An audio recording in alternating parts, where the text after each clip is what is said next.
Hello दोस्तों, देखिए भारत में ना ऐसा कोई भी नहीं है जिनको मंत्रों की शक्ति के बारे में नहीं पता है।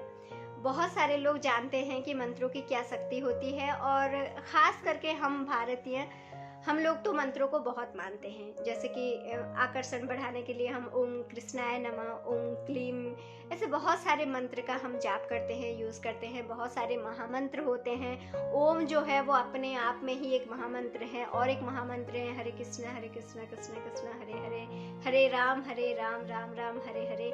हम हमारे जितने भी देवताएं हैं, हम जिनको पूजते हैं, जिनको मानते हैं, जिनको विश्वास करते हैं, राम जी हो गए, हनुमान जी हो गए, वो उनका नाम ही अपने आप में एक मंत्र होता है। हम उनका भी जाप करते हैं। तो मंत्र और मंत्र जाप के बारे में ना ऐसा कोई भी भारत में नहीं होगा जिसको पता नहीं है। सबको पता है ये सारे मंत्र जो है वो बहुत शक्तिशाली है। तो दोस्तों, लेकिन अभी क्या है, नॉलेज हर किसी के पास है, तो हर कोई अपने नॉलेज, अपने एक्सपीरियंस के हिसाब से चीज़ों को वर्णन करते हैं। वो अपने जगह सही है, लेकिन जो लोग वीडियोस देखते हैं, जो लोग नॉलेज गेन कर रहे हैं, हम बहुत सारे वीडियोस देखते हैं, बहुत लोगों की एक्सपीरियंस हम सुनते हैं, तो जो देख रहा है वो कंफ्यूज हो जाता है। वो किसी एक चीज़ पे टिके नहीं रह पाता है। उसको लगता है कभी मैं ये ट्राई कर लूँ, ये ट्राई कर लूँ, ये ट्राई कर लूँ। फिर वो बार बार बहुत सारी चीज़ें ट्राई करते रहते हैं बिना कुछ उसके जो मूल चीज़ है, जो उसका बेस है, उसके बेसिक नॉलेज जाने वो चीज़ों को ट्राई करते जाते हैं। और क्योंकि वो बेसिक उनको पता नहीं होता है, तो फिर कभी कभी चीज़ें काम कर जाती है, कभी कभी काम नहीं करती है, फ्रस्ट्रेशन आ जाती है, डिप्रेशन आ जाती है। फिर भगवान को दोष दें, गुरुओं को दोष दें, उनको दोष दें, कंट्रोवर्सी करें, एट्सेट्रा एट्सेट्रा। जो लोग भी मुझे देख रहे हैं, प्लीज आप इन सब चक्करों में मत पड़िए। देखिए, हर बात पे हम एक ही बात बोलते हैं कि आपको जो भी आप जान रहे हैं उसकी बेस को समझने की कोशिश कीजिए कि ये हम कर क्या रहे हैं। ठीक है, जैसे कि हम अपने चैनल में law of attraction, manifestation, spirituality संबंधित बहुत सारे वीडियोस डालते हैं और हमारे हर वीडियोस में यही रहता है हमारा गोल कि हम आपको बेसिक समझा सके, ताकि आप समझ सके कि चीजें काम कैसे कर रहे हैं। ठीक है, तो देखिए, ये जो मंत्र हैं, ये जो जितने भी पूजा करने की हमारी पद्धतियां हैं, ठीक है, ये सारे के सारे पद्धति किसी ना किसी वजह से है। किस वजह से है? वो सारे के सारे का एक ही बेस है, आपको फोकस करना है। ठीक है, मान लीजिए आप 7 दिन तक हनुमान चालीसा पढ़ते हैं एक ही विश को लेके, तो क्या होता है, आपका फोकस वो एक ही विश में रहता है, क्योंकि आपका विश्वास हनुमान जी के ऊपर है, आपका फोकस आपके विश पर रहा, तो आपकी फोकस और आपका विश्वास, ये दोनों मिला के मैनिफेस्ट करती हैं जो भी चीज आप चाहते हैं। ठीक है, तो देखिए, आप बेस को समझिए।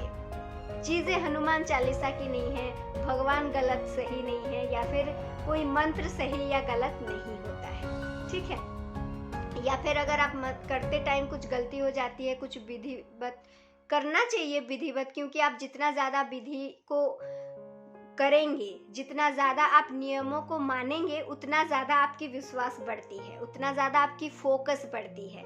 जब आप हर एक पूजा की सामग्री इकट्ठा करते हैं, आपके अंदर विश्वास बढ़ती जाती है कि नहीं, मैं इतना काम कर रही हूँ, मेरा काम तो जरूर हो जाएगा। ठीक है, तो ये जो सारी जो चीजें हैं, ये जो सारी कहावतें हैं, इसका बेस क्या है? सिर्फ एक ही है, हमारे अंदर विश्वास जगाना और हमारे फोकस को एक ही जगह लाना। ठीक है, तो देखिए, हमेशा याद रखिए, बेस है आपका फोकस और विश्वास। चाहे आप कोई भी मंत्र करें, कोई भी तंत्र करें, कुछ भी करें, कुछ भी अप्लाई कर रहे हैं, सही है, कोई दिक्कत नहीं है।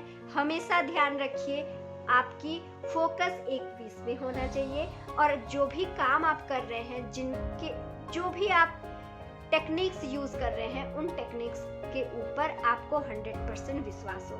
ये दोनों अगर हैं तो आपका मैनिफेस्टेशन काम आएगा ही आएगा। और ये मैनिफेस्टेशन जो है, ये जो जर्नी है, ये एक स्पिरिचुअल जर्नी ही है। ये वही चीज है, हमारे अंदर की शक्ति को ही हम जान रहे हैं। ठीक है, इसी को अलग अलग लोगों ने, अलग अलग धर्मों ने अपने एरिया के हिसाब से, अपने लोगों के हिसाब से, अपने समझ के हिसाब से लोगों को समझाने की कोशिश की है। कोई गलत नहीं है, कोई सही नहीं है, ऐसा कुछ नहीं है। सब सिंपल सा फंडामेंटल चीज़ यही है कि आपको एक ही जगह पर फोकस करनी है, विश्वास करनी है। आपका इंटेंशन और आपका अटेंशन ये दोनों अगर सही है, अलाइनमेंट में है, तो आप सही जा रहे हैं। आप जो भी चीज़ चाहते हैं वो आपको मिलनी है, क्योंकि because you are the creator, you are the creator of your life. ठीक है, तो बहुत ज़्यादा कन्फ्यूज़न मत होइए। ठीक है, बहुत ज़्यादा सोचिए मत टेक्निक्स को लेके, बहुत ज़्यादा कंट्रोवर्सी में आप मत पड़िए बहुत सारे वीडियोस देख के। ठीक है, आप अपने विश को फोकस करिए, अपने इंटेंशन को क्लियर कीजिए, अपनी अटेंशन को बनाए रखिए और अपने अंदर ये आस्था, विश्वास, ये सारी चीज़ें बढ़ाने के लिए अपने इनर वर्क को जारी रखिए, अपनी इनर स्पिरिचुअल जर्नी को जारी रखिए। हम सब एक दूसरे के साथ जुड़े हुए हैं, हम सब की एनर्जी एक ही सोर्स से आती है, वो है यूनिवर्सल सोर्स। ठीक है, इसीलिए दोस्तों हमारा कर्तव्य ये बनता है कि हम सब कंफ्यूज ना होके अपने अपने फोकस के और अपने लक्ष्य के और सही दिशा में आराम से, शांति से आगे बढ़ते जाएं। ठीक है, तो चलिए हम मिलते हैं नेक्स्ट एपिसोड में और कुछ जानकारी के साथ। Till then bye bye, thank you so much. और हाँ, अगर आपको इनर वर्क करने में कोई दिक्कत आ रही है, आपकी स्पिरिचुअल जर्नी में कोई दिक्कत आ रही है, कहीं पर भी आपको किसी एक फ्रेंड की ज़रूरत आप समझ रहे हैं, आपको लग रहा है, तो हम आपके साथ हमेशा हैं। ठीक है, मिलते हैं नेक्स्ट।